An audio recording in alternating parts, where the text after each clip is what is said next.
सो अचूं था पंहिंजे टॉपिक जे तरफ़ त ही किताब छो पढ़िजे। हिन किताब में अहिड़ी का ख़ासि ॻाल्हि कहिड़ी आहे, उहा ख़ासि ॻाल्हि इहा आहे जेतिरो मूं सम्झो आहे नाज़रीन ऐं जेतिरे ताईं मुंहिंजी सम्झ आहे त हिन किताब खे उन ई करे बि पढ़िजे त हिन किताब में असांखे ज़िंदगीअ बाबति जीअं त अयाज़ ख़लील चंदणी बहसियत शाइर रुमानवी शाइर आहे, पर हू ज़िंदगीअ खे वॾी अमीक नज़र सां ॾिसे थो पियो।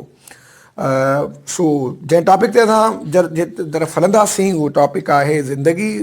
हिन हिन गज़लनि जे मजमूए मां त सभ खां पहिरीं त शाइर अयाज़ ख़लील चंदणी इहो बयानु करे थो त ज़िंदगी छा आहे।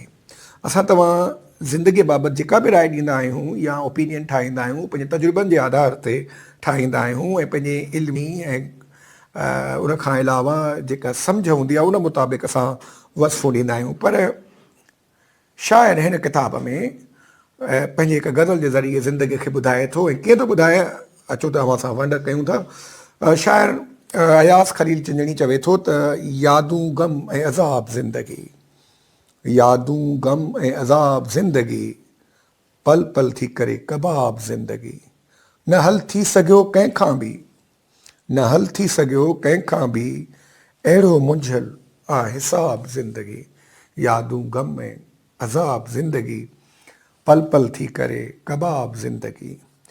पिरीअ जे मुख ते उभरी आयो पहिरियों सुंदर हिजाब ज़िंदगी, असांजे सम्झ में न अची सघियो, असांजी सम्झ में न अची सघियो, अहिड़ो त ॾुखियो आहे को निसाब ज़िंदगी, यादूं गम ऐं अज़ाब ज़िंदगी, पल पल थी करे कबाब ज़िंदगी।